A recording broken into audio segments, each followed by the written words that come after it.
തമ്പുരു പുതപ്പു മാറ്റി നോക്കിയപ്പോൾ ജാനി കിടന്ന് വിറയ്ക്കുകയായിരുന്നു. അവളുടെ പല്ലുകൾ തമ്മിൽ കൂട്ടിയുരുമുന്ന ശബ്ദം വളരെ വ്യക്തമായി പുറത്തേക്ക് കേൾക്കാമായിരുന്നു. തമ്പുരുവിൻ്റെ കൈ ജാനിയുടെ മുഖത്തിൻ്റെ അടുത്തേക്ക് കൊണ്ടുവന്നതും എന്തോ ഒരു ചൂടുകാറ്റ് അവളുടെ കൈകളിൽ തട്ടിയ പോലെ അവൾക്ക് തോന്നി. അയ്യോ, പൊള്ളുന്ന പനിയാണല്ലോ ചേച്ചിക്ക്.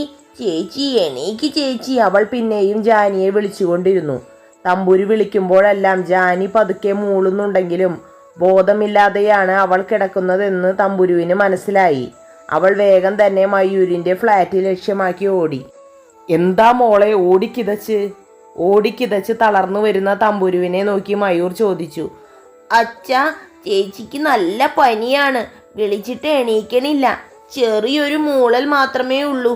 ശരീരം മുഴുവൻ വിറയ്ക്കുന്നുണ്ട്. മയൂരാണെങ്കിൽ ഓഫീസിലേക്ക് പോകാനായി ഒരുങ്ങുകയായിരുന്നു. തമ്പുരുവിൻ്റെ വാക്കുകൾ കേട്ടതും അവൻ ജാനിയുടെ ഫ്ലാറ്റിലേക്ക് ഓടുകയായിരുന്നു. റൂമിലെത്തിയതും അവൻ അവളുടെ നെറ്റിയിലും കവിളിലും കൈവച്ച് നോക്കി. കൈ പൊള്ളുന്ന പനിയാണ്. ശരീരം നന്നായി വിറയ്ക്കുന്നുമുണ്ട്. ജാനിക്കാണെങ്കിൽ ഒരു ബോധവുമില്ല. ഇടയ്ക്കിടെ ചില മൂളലുകൾ മാത്രം കേൾക്കാം. അച്ഛാ, എന്ത് പറ്റി എൻ്റെ ചേച്ചിക്ക്? അവൾ വിതുമ്പിക്കൊണ്ട് ചോദിച്ചു. ഒന്നുമില്ലടാ മോൻ്റെ ചേച്ചിക്ക് പനി പിടിച്ചതാ.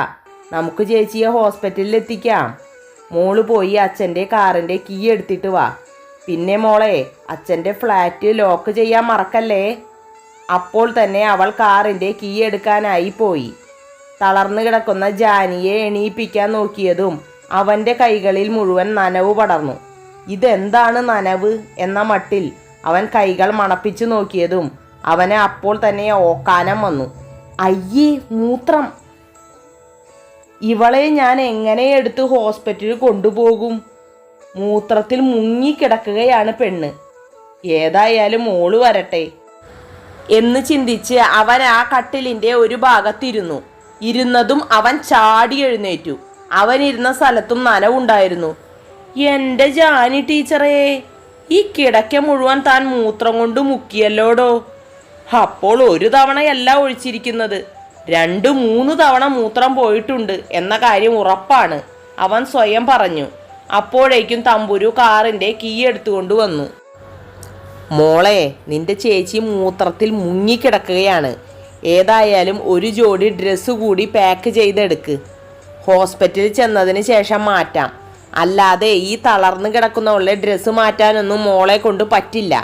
ഇനി ഞാൻ മാറ്റാമെന്ന് വെച്ചാൽ അത് പിന്നീട് വലിയ വിവാദമായി മാറും എന്ന് പറഞ്ഞുകൊണ്ട് അവൻ ജാനിയെ കോരിയെടുത്തു.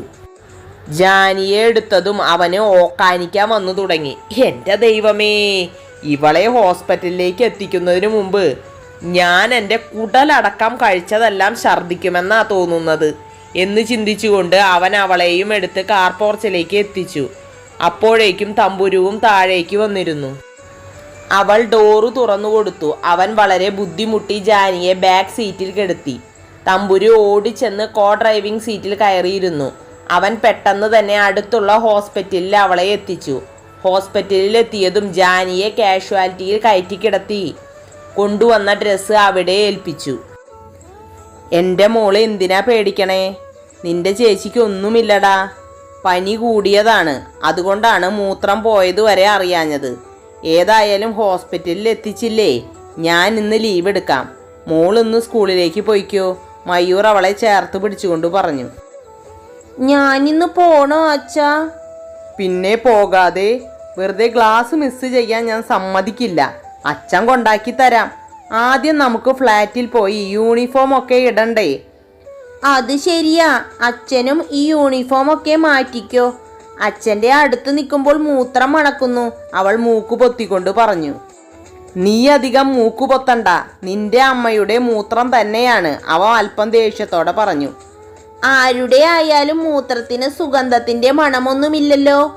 അച്ഛൻ ആദ്യം പോയി യൂണിഫോം മാറ്റാൻ നോക്ക്. അവളും വിട്ടുകൊടുക്കാൻ പോയില്ല. അല്ലെങ്കിലും നിന്നെ പറഞ്ഞിട്ട് ഒരു കാര്യവുമില്ല മോളെ. ആ അഹങ്കാരിയുടെ അല്ലേ മകള്. ആ സ്വഭാവം കുറച്ചൊക്കെ കാണിക്കാതിരിക്കുമോ? അവൻ അവളെ കൂർപ്പിച്ചു നോക്കിക്കൊണ്ട് ചിന്തിച്ചു. അവർ രണ്ടുപേരും അപ്പോൾ തന്നെ ഫ്ലാറ്റിലേക്ക് തിരിച്ചുപോയി. മയൂരിൻ്റെ ഫ്ലാറ്റിൽ നിന്നും ബ്രേക്ക്ഫാസ്റ്റ് കഴിച്ച് തമ്പുരു സ്കൂളിലേക്ക് പോകാൻ റെഡിയായി. മയൂര് ഒരു വട്ടം കൂടി കുളിച്ച് വേറെ വസ്ത്രം മാറി അവൻ്റെ യൂണിഫോം ബക്കറ്റിൽ ഡെറ്റോൾ ഒഴിച്ച് വെള്ളത്തിൽ കുതിർത്തി വെച്ചു. തമ്പുരുവിനെ സ്കൂളിലാക്കിയ ശേഷം അവൻ ഹോസ്പിറ്റലിലേക്ക് തിരിച്ചു വന്നു. അപ്പോഴും ജാനി മയക്കത്തിൽ തന്നെയായിരുന്നു. അവളുടെ ശരീരം മുഴുവൻ തുടച്ച് വേറെ വസ്ത്രം അവർ ധരിപ്പിച്ചിരുന്നു. നല്ല പനിയാണ്, ഡെങ്കിപ്പനിയാണോ എന്ന് സംശയമുണ്ട്. ഡെങ്കു ടെസ്റ്റ് ചെയ്യാൻ കൊടുത്തിട്ടുണ്ട്. ഏതായാലും ഇവിടെ അഡ്മിറ്റ് ചെയ്തേ പറ്റൂ. നിങ്ങൾ ആരാണ്? ഡോക്ടർ മയൂരിനോട് ചോദിച്ചു.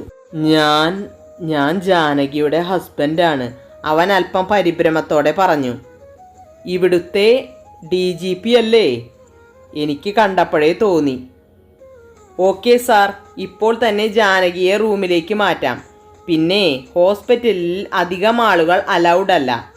രോഗിയുടെ കൂടെ ഒരാൾ മാത്രമേ നിൽക്കാൻ പാടുള്ളൂ. പിന്നെ വിസിറ്റേഴ്സിനെയും അലൗ ചെയ്യാൻ കഴിയില്ല എന്നൊക്കെ പറഞ്ഞതിന് ശേഷം ഡോക്ടർ അവിടെ നിന്നും പോയി.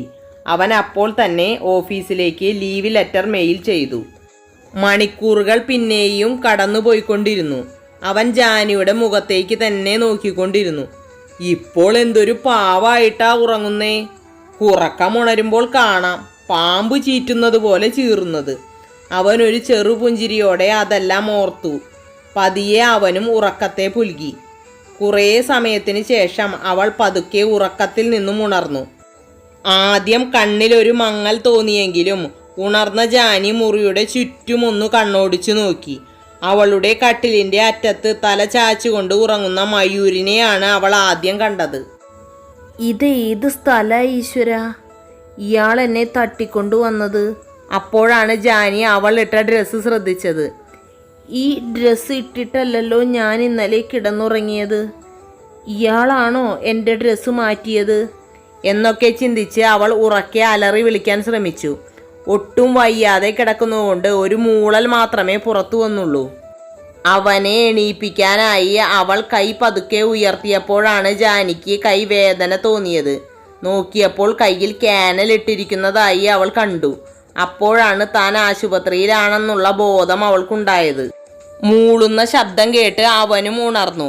അവൻ ഉണർന്നു നോക്കുമ്പോൾ അവനെ ദഹിപ്പിച്ചു നോക്കിക്കൊണ്ട് ഇരിക്കുന്നവളെയാണ് അവൻ കണ്ടത്. നിങ്ങളാണോ എന്നെ ഇങ്ങോട്ട്? മര്യാദയ്ക്ക് സംസാരിക്കാൻ പോലും അവൾക്ക് പറ്റുന്നുണ്ടായിരുന്നില്ല. അതെ, വയ്യാതെ ഇരിക്കുമ്പോൾ സംസാരിക്കാൻ നിൽക്കണ്ട. ഞാൻ തന്നെയാണ് നിന്നെ ഹോസ്പിറ്റലിൽ അഡ്മിറ്റ് ചെയ്തത്.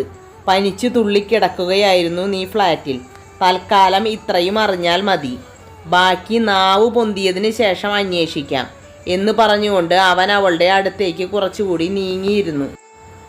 ജാനിക്കെന്തോ അപ്പോൾ തൊണ്ടയിൽ ചെറിയൊരു അസ്വസ്ഥത തോന്നി. ഓക്കാനിച്ചത് മാത്രമേ അവൾക്ക് ഓർമ്മയുള്ളൂ.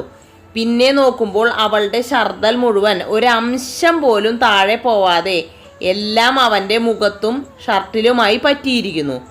അവനാണെങ്കിൽ ചിരിക്കണോ കരയണോ എന്ന മട്ടിൽ നിൽക്കുകയാണപ്പോൾ.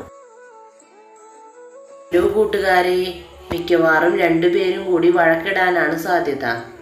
അതെ, ഇത് വളരെ ചെറിയ ഒരു പാർട്ടാണ്. വലിയ പാർട്ടുകൾ പോസ്റ്റ് ചെയ്യാനാണ് എൻ്റെ ആഗ്രഹം. പക്ഷേ എന്ത് ചെയ്യാം, റെക്കോർഡ് ചെയ്യുമ്പോൾ ചുമ വരുന്നു. അതുകൊണ്ട് തന്നെ അധികം റെക്കോർഡ് ചെയ്യാനും കഴിയുന്നില്ല. എല്ലാ കൂട്ടുകാരും സഹകരിക്കുമെന്ന് പ്രതീക്ഷിക്കുന്നു.